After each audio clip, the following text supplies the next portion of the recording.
अस्सलाम वालेकुम नाजरीन। आगाज़ किस्त में फ़हीम पाशा मैयत आफंदी को अपने जानिसार के साथ दिखाया जाता है। फ़हीम पाशा अपने जानिसार से कहते हैं कि ये हीरोइन का गोदाम कहाँ है। वो बताता है कि वहाँ एक पुराना कलीसा था पाशा, उन्होंने उसे वहाँ छुपाया। फ़हीम पाशा कहते हैं कि अच्छा इक़दाम है। वो यकीनी तौर पर जानते हैं कि हम कलीसा में बंदूकों के साथ नहीं जाएंगे। मैयत आफंदी कहता है कि ऐसा लगता है कि ल्यूका ने हीरोइन अपने माबूतों को नजर कर दी, जबकि हम कलीसा को जला नहीं सकते। जानिसार कहता है कि पाशा हम मनोल का क्या करें। फ़हीम पाशा कहते हैं कि उसे फटे पुराने कपड़े पहना कर फांसी दे दो और उसके कपड़ों पर लिख दो कि मैंने हीरोइन बेची, ये इसका अंजाम है। मैयत आफंदी कहते हैं कि क्या ये पाशा ज्यादा सख्त सजा नहीं है। फ़हीम पाशा अपने जानिसार को कहते हैं कि जैसा मैंने कहा तुम वैसा करो। उसके जाने के बाद फ़हीम पाशा मैयत आफंदी को कहते हैं कि मेरे आदमियों के सामने आप मेरे फैसलों पर एतराज दोबारा मत करना। दूसरा, हम जाएंगे और मनोल को अफसरों के हवाले करेंगे।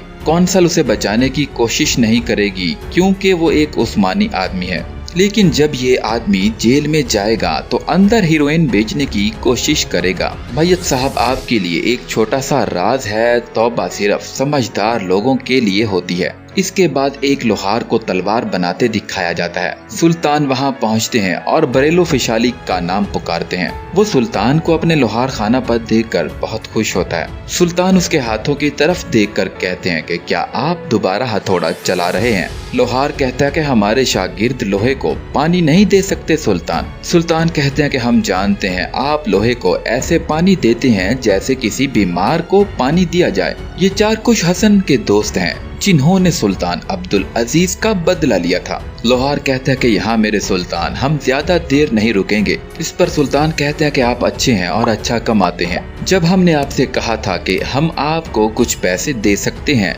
तो आप डरे हुए थे और आपने हमसे कहा कि ये मुझसे नहीं होगा। अब तो सब ठीक है ना, माशाअल्लाह। लोहार कहता है कि अल्लाह आपको इसका अजर दे। सुल्तान कहते हैं कि हमारी आपसे एक दरख्वास्त है। हमें लगता है कि इस लोहे के काम को हमें किसी शक्ल में बढ़ाना होगा। सबसे पहले हम इससे कारतूस बनाएंगे, फिर इससे बड़ी चीजें हमें अपनी छोटी बंदूकें बनानी चाहिए। हमें रेलवे के लिए पटड़ी भी बनानी चाहिए। आप इस सब की सरबराही करेंगे। लोहार कहता है कि जैसे आपका हुक्म सुल्तान। सुल्तान पास खड़े महमूद पाशा को कहते हैं कि आकिफ साहब के पास जाएं। उन्हें कागज की फैक्ट्री बनाने की तैयारी करनी होगी। इसके बाद बीदार सुल्तान के पास उनकी बहू पाकीज़ा आती है। बीदार सुल्तान अकेले में उनसे बात करती हैं और कहती हैं कि मैंने कभी नहीं सोचा था कि अब्दुल कादिर आपसे इतनी जल्दी शादी करेंगे। पाकीज़ा कहती है कि ये मेरे लिए भी काफी अचानक था। बीदार कहती हैं कि आप दोनों हमेशा खुश रहें। पाकीज़ा बेटी, क्या आप किसी वजह से फिक्रमंद हैं? हर आदमी एक बच्चा होता है, लेकिन इनको संभालना इनकी बीवियों का काम होता है। अब्दुल कादिर बचपन से एक बागी बच्चा था। उन्होंने मुझे और अपने वालिद को कई बार दुख पहुंचाया, लेकिन इसके साथ साथ इसका दिल बहुत साफ है। मेरा यकीन करो, मुझे यकीन है कि अब्दुल कादिर आपकी मोहब्बत और इज्जत के साथ एक अच्छा शौहर बनेगा। पाकीज़ा कहती है कि आप फिक्र ना करें, मैं आपकी और अपने शौहर की कदर करने की पूरी कोशिश करूंगी। बीदार कहती है कि आपका चेहरा ही नहीं, दिल भी काफी खूबसूरत है। हमारे सुल्तान ने आपके लिए एक बहुत मुनासिब नाम चुना है। अब से आपका नाम मसली मल्क है। हमारे खानदान में खुशामदीद मसली मल्क। इसके बाद शहजादा सलीम को अफसन खातून के घर के बाहर इंतजार करते दिखाया जाता है। इतने में उनका पीछा करते हुए उनकी बीवी भी वहां पहुंच जाती है। शहजादा सलीम उसे देखकर परेशान हो जाते हैं। दूसरी तरफ सुल्तान ने अपने वुज़रा को मदऊ कर रखा होता है। इतने में महमूद पाशा तेजी से दौड़ते हुए सुल्तान की जानिब बढ़ते हैं। सुल्तान कहते हैं कि क्या आपने आकिफ साहब से बात कर ली महमूद पाशा? महमूद पाशा कहते हैं कि जी मैं करके आ रहा हूँ। उन्होंने खुशी से जवाब दिया। सुल्तान बताते हैं कि हमने अपने कुछ ताजिर दोस्तों से मुलाकात की है। हमने खुद उनसे बात की ताकि हम जान सकें कि हमारे ताजिर हमारे साथ होंगे जब हम सनतों की बहाली के लिए इकदामात लेंगे। सलीम पाशा कहते हैं कि इसका नतीजा क्या निकला सुल्तान? सुल्तान बताते हैं कि वो सब खुश हो गए और अपनी पूरी कोशिश करेंगे। हम फैक्ट्रियां खोलेंगे पाशाओ। अभी के लिए हम कपड़े, लोहे और कागज की फैक्ट्रियां खोलेंगे। पैदावार को दुगना करेंगे। हम इन चीजों को वस्ती यूरोप और बल्कान के बाजारों में बेचेंगे। ये फैक्ट्रियां हमारी बड़ी फैक्ट्रियों के लिए बुनियाद होंगी। इसके बाद शहजादा सलीम अपनी बीवी के साथ दिखाए जाते हैं। हानदान खातून कहती है कि मैं भी बहुत हैरान हुई हूँ जब मैंने अफसन खातून को देखा। वो बिल्कुल उस जैसी लगती हैं, लेकिन वो नहीं है, वो तो मर चुकी थी। शहजादा सलीम कहते हैं कि मैं जानता हूँ, मैं बस मुतमईन होना चाहता था कि क्या वो ख्वाब था या हकीकत थी। मुझे अपने दिमागी तवाज़न पर शक था। हानदान खातून कहती है कि आप दुरुस्त कह रहे हैं, ये इतनी बड़ी मुशाबहत है कि लोगों को अपने बारे में मशकूक कर सकती है। शहजादा सलीम कहते हैं कि क्या आप मुझसे नाराज हैं? आपने मुझे एक दूसरी औरत के दरवाजे पर पाया। हानदान खातून कहती है कि नहीं, किसी और औरत के नहीं, आप एक भूत का पीछा कर रहे थे और आखिरकार आपको सच्चाई का पता चल गया। वो औरत अफसन है, वो सिर्फ एक गैर मुल्की है। इसके बाद कारासू को बारबूस के साथ दिखाया जाता है। कारासू बताता है कि अब्दुल हमीद एक तरक्याती इकदाम ले रहा है, वो फैक्ट्रियां खोलेगा। बारबूस कहता है कि अगर एक मुआशी रिलीफ पैदा हो गया तो हमारा हड़ताल का मंसूबा नाकाम हो जाएगा। कारासू, हम किसी ऐसे के साथ सौदाबाजी नहीं कर पाएंगे जिसके पास हड़ताल के लिए रकम हो। कारासू कहता है कि जैसा मैंने सुना 3 ताजिरों ने उस्मानी बैंक में तब्दीली के लिए बिल दिए। बारबूस कहता है कि एक इजलास का इंतजाम करवाएं। उस्मानी बैंक के चीफ और दीवान के चीफ वहां आएंगे, बैंक के दीगर नुमाइंदे भी आएंगे। अब्दुल हमीद को इसकी मुआशी इकदामात की कीमत चुकानी पड़ेगी। मनोल को फांसी पर लटके दिखाया जाता है, उसके साथ एक तहरीर लिखी होती है। अवाम भी इसको फांसी लटकता देखकर वहां पहुंचते हैं और खत को पढ़ते हैं, जिसमें लिखा होता है कि मैंने हीरोइन बेची, ये मेरा अंजाम है। वो आदमी कहता है ये तो मनोल है, इसने मेरे बेटे को अफीम दी थी, मैंने इसे बड़ी मुश्किल से मौत दिलवाई। अल्लाह इनके हाथों पर रहमत करे जिन्होंने ये इकदाम किया। दूसरी तरफ ये तमाम बातें फहीम पाशा बग्गी में बैठकर सुन रहे थे। इसके बाद हानदान खातून और सनेहा सुल्तान को दिखाया जाता है। हानदान खातून कहती है कि मैं पागल हो जाऊंगी, मैं अपना होश खो दूंगी। सनेहा कहती है कि थोड़ा तो पुरसकून हो जाइए, खुदारा थोड़ा सा सुकून कीजिए। हानदान खातून शदीद गुस्से में आग बगूला होती है और वो कहती है कि मैं कैसे सुकून करूं। शहजादा सलीम अफसन नामी खातून के दरवाजे पर मौजूद थे। सनेहा कहती है कि उन्हें इसकी मुशाबहत पर यकीन नहीं था और वो मुतमईन होना चाहते थे, बस इतना है। हानदान कहती है कि अब क्या होगा, वो सहीला को याद करेंगे और इनकी मोहब्बत सहीला के लिए बढ़ जाएगी। हर बार जब वो इस औरत को देखेंगे, क्या वो अफसन से गैर औरत की तरह बर्ताव कर पाएंगे? क्या हुआ अगर इनके जहन और जज्बात बुखला गए? उन्होंने अफसन को इस अजीम मोहब्बत की जगह रख दिया जिसे वो कभी भूल नहीं पाएंगे। सनेहा कहती है कि मेरी बच्ची, ऐसा कुछ भी नहीं होगा। शहजादा सलीम ने सहेला के साथ इसकी मोहब्बत को भी दफन कर दिया था। उन्होंने आपसे मोहब्बत की और आपसे शादी की और अब आपसे उनकी औलाद होगी। खुदारा मेरी बच्ची, ये दरख्वास्त है, अपनी शादी को इन बेकार खदशात से खराब मत होने दें। इसके बाद खदीजा सुल्तान वासफी अफंदी को चाय देती हुई दिखाई देती हैं। वो कहते हैं कि ये चाय पी लीजिए, आप काम करते हुए इसे पिया करें। वासफी कहते हैं कि मगर मुझे मरकजी अदबी तकरीब में जाना होगा। इसके बाद खदीजा सुल्तान वासफी अफंदी के लिए टोपी उठा के लाती हैं। वो वासफी अफंदी को जैकेट पहनाती हैं और टोपी उनके हवाले कर देती हैं। खदीजा कहती हैं कि क्या आप आज रात देर से आएंगे? वासफी कहते हैं कि आपको मेरे लिए कुछ करने की जरूरत नहीं, न आज रात और न ही किसी और रात। आप मेरे लिए खुद को मुजरिम समझती हैं, लेकिन मेरे खामोश रहने और कुछ न कहने की वजह आप नहीं हैं। वासफी जाते हुए रुक जाते हैं और पीछे मुड़कर कहते हैं कि मुझे लगा कि हमारे तलाक के बारे में हमारे सुल्तान से बात करना मुनासिब नहीं होगा। जब कुछ वक्त गुजरेगा मैं जरूरत के मुताबिक अकेले में उनसे बात कर लूंगा। इस तरह आपको मेरे लिए कुछ करने से छुटकारा मिल जाएगा। दूसरी तरफ सुल्तान के पास महमूद पाशा आकर बताते हैं, मेरे सुल्तान, मैंने ताजिरों से बात कर ली। ताजिरों ने बैंकों के साथ मशावरत कर ली है। उन्होंने खुलने वाली फैक्ट्रियों के माली अमूर का ख्याल रखा। वो थोड़ा सा बैंकों के मकरूज हुए, मगर इन्होंने फैक्ट्रियां खोलने के लिए जरूरी मुआहदे भी कर लिए। सुल्तान, उन्होंने हमसे पूछा कि फैक्ट्रियां कहाँ खोलनी है। सुल्तान कहते हैं कि हमने इस बारे में सोचा कि जमीनें हुकूमत की तरफ से फराहम की जाएंगी। हम कारतूस की फैक्ट्रियां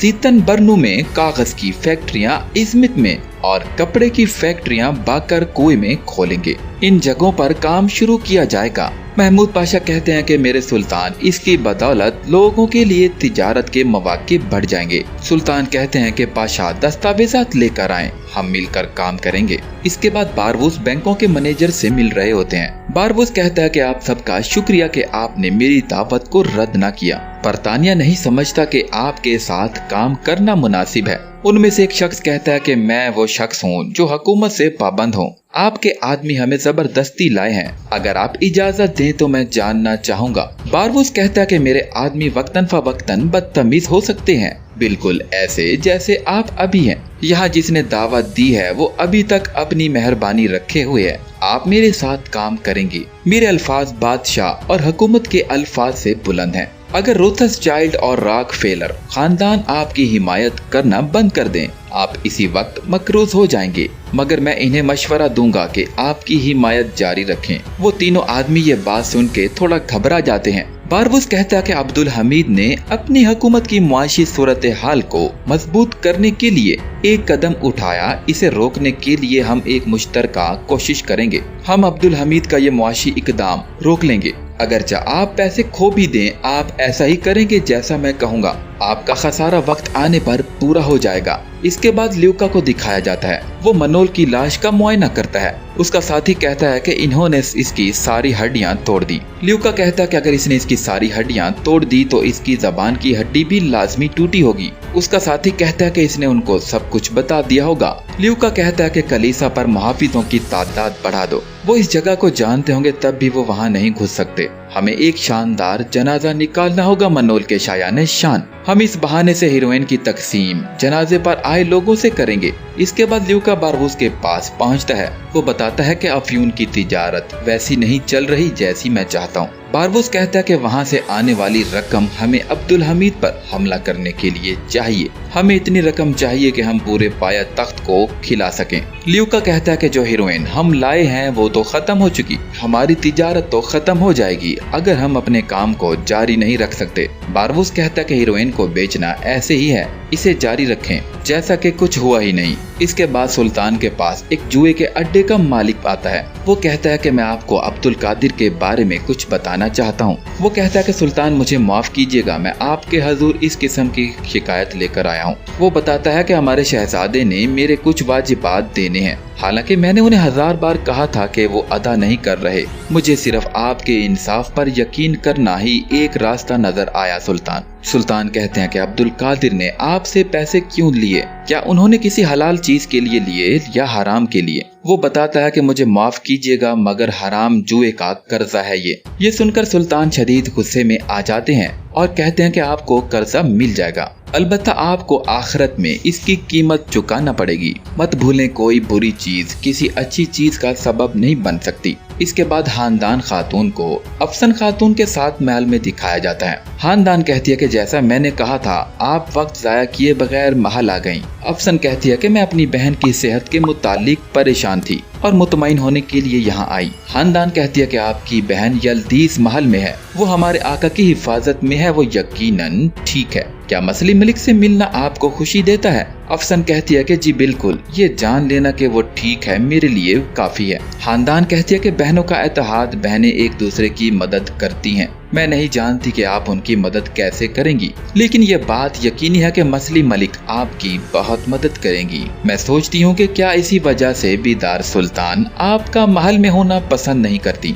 अफसन कहती है कि बीदार सुल्तान ने मुझे कहा था कि मैं जब चाहूँ आ सकती हूँ। इसके बाद शहजादा सलीम और शहजादा अब्दुल कादिर को दिखाया जाता है। वो कुछ बातें कर रहे होते हैं कि इतने में सुल्तान शदीद गुस्से की हालत में आते हैं। सुल्तान कहते हैं कि क्या आप जुआ खेलते हैं अब्दुल कादिर? मैंने कारीगरों को बुलाया था ताकि वो मुझे अपनी शिकायत बताएं, मगर कोई जुए की शिकायत लेकर वहां आ गया। सुल्तान चीखने लगते हैं और कहते हैं कि मुझे जवाब दें। वो शदीद गुस्से में होते हैं। अब्दुल कादिर कहते हैं कि मैंने बस एक बार जुआ खेला बाबा। सुल्तान कहते हैं कि आपने बस एक बार जुआ खेला, लेकिन आप मुझे इसकी वजाहत नहीं दे सकते, तो आप अल्लाह को इसकी वजाहत कैसे देंगे? क्या आपको नहीं पता कि जुआ शैतानी कामों और गुनाहों में से एक है? मैं पूरे आलम इस्लाम के लिए अखलाकियात का नुमाइंदा बनने की कोशिश कर रहा हूँ। मगर मेरा बेटा जो मेरे सामने खड़ा है गलीज काम कर रहा है। इसके बाद अफसिन खातून मनोल के अड्डे पर पहुंचती हैं। वहां बैठा दूसरा शख्स कहता है कि मनोल तो यहाँ नहीं है, आप क्यों इसकी तलाश कर रही हैं? वो बताती है कि वो मुझे पहले यही मिला था,